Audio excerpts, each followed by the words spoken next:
Hi guys, Larissa at Prodigal Pieces here.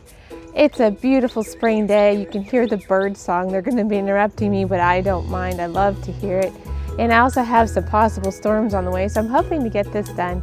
What I'm here to show you is a beautiful gift for Mother's Day, or really any occasion where you just want to create a beautiful arrangement of your own. And it really can be expensive to use flowers and different things, but I'm going to show you how I do it on a budget. Makes it fun, makes it perfect for inviting kids and even grandmothers, mothers to join in and gift to just neighbors for whatever reason. So I have here a bunch of baskets or containers, if you will. These three were from the thrift store, only a couple bucks each. I had a coupon, so really I paid like $1. This one particularly, I'm going to be changing up. The handle's broken off and it has Happy Harvest on it. Now mind you, you could use this for a Thanksgiving theme, but I'm going to cover it up, be suited for Mother's Day. I also have these buckets here that I offer in my shop that are Amish made, solid wood, ready to go, perfect for making a planter. And also this grapevine basket here that my mother actually gave me, that she didn't want it any longer, and I'm going to show what I can do with that to use it in my own home. So stick around and I'll show you how.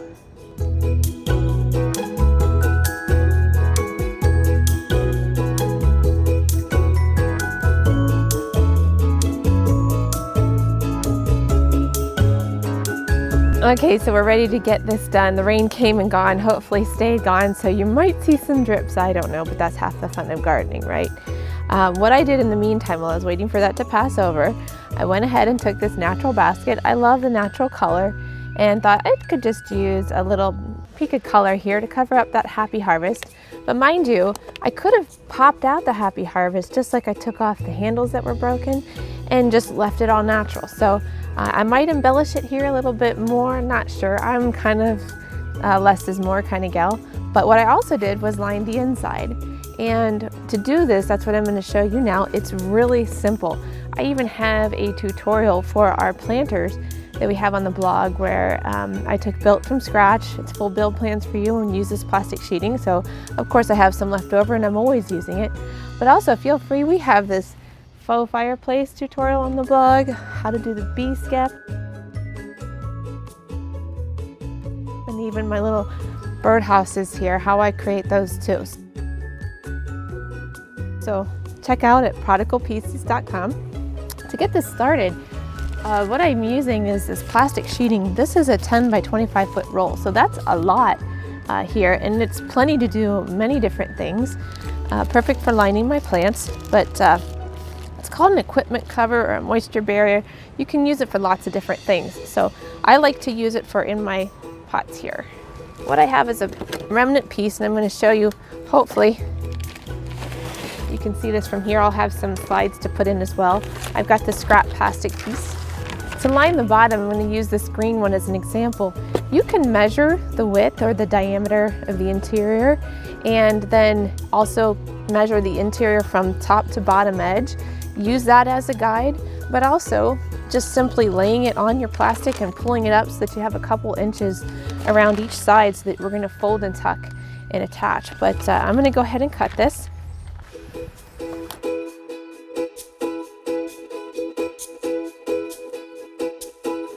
So then we're just going to take our plastic and push it down in and making sure there's enough excess on each side.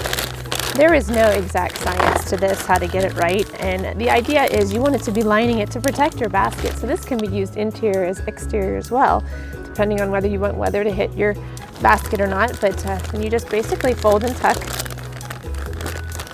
down like that. And I have a stapler here, just going to be stapling it around and tucking as I go. Overlap if you need to, which you most likely will. It's round, so you're going to have some excess here and there, but try to keep it below the edge basket so you don't have those unsightly plastics. All right, I'm going to finish this.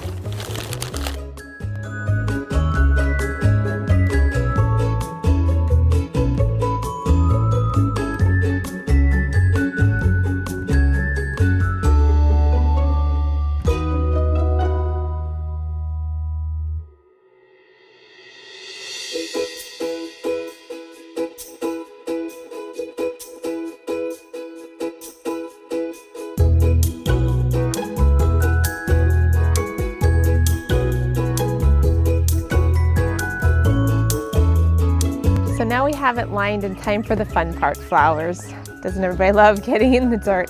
Again, you can invite your relatives, your kids, anybody, even do this maybe at a nursing home or Sunday school, something to encourage just a celebration of life.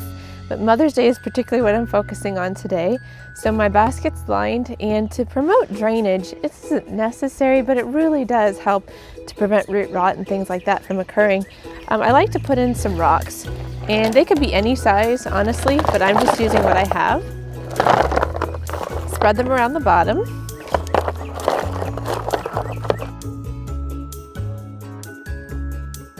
And then we're going to add our soil, and I'm just using a basic potting soil.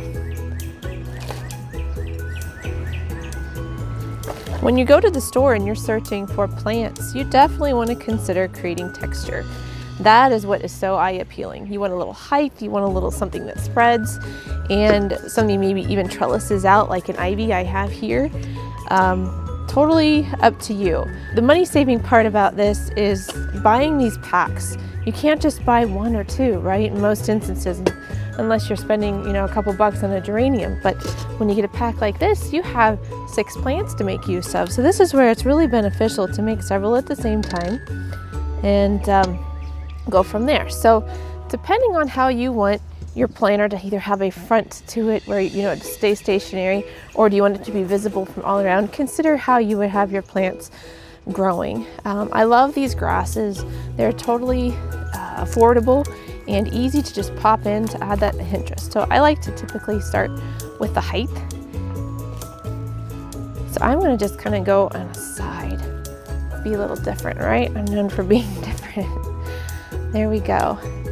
And again, I'm doing this for my mothers in my life, creating one color for one and another color for another. So this would be, again, another height that's going to fill out and spread out. So we definitely want to put those either towards the middle, towards the back to create that drama that you're looking for.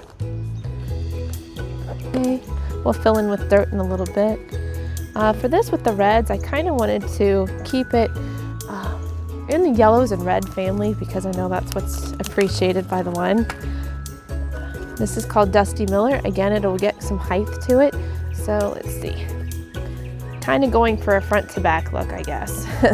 I'm kind of winging it.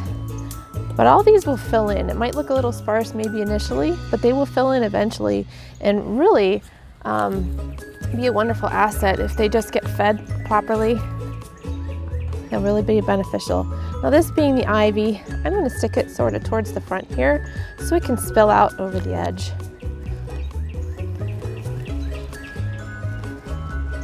It's actually called a vinca vine. I will have all the details and links to the products I'm using on my blog or down below. So be sure to sign up for my newsletter because you get all this right in your inbox and you don't even have to go anywhere else. And plus I have some freebies for you. If you sign up for my newsletter, you get my free furniture buying guide and everything right there. These are my snapdragons that I picked out. And again, I'm kind of going for reds and yellows.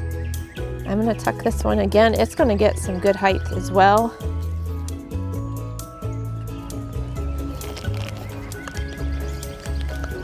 So we're creating that drama. Then for some low-lying plants, we've got our alyssum.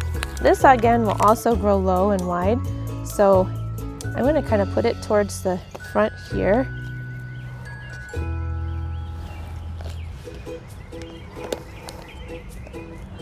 You can see what I'm going for. And again, you don't want to overcrowd, but you definitely want to have lots of fun going on, right? That's half of the deal. This is my verbena. Pretty pop of color. Kind of picks up the red in the geranium. Again, this will spread out a little bit, fill in. And maybe, let's see, we've got a little spot here for some pansies.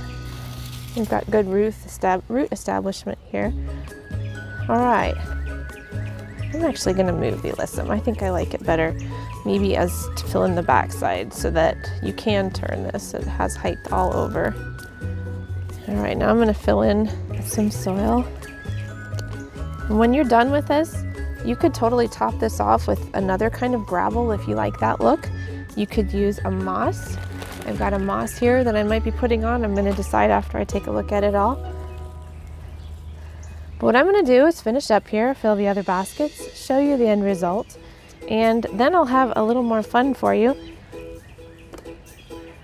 This basket here, I've decided to do something different to gift to one of you to, again, celebrate Mother's Day. We'll be filling it not with plants, that way I can ship it to you, but some fun stuff, so stay tuned and you'll see. And you want to head over to my blog to be able to partake.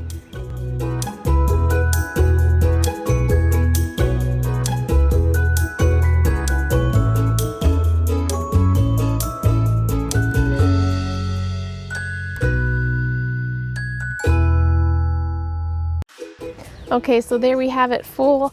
Really can't say enough how fun it is to be able to do this because you created your own.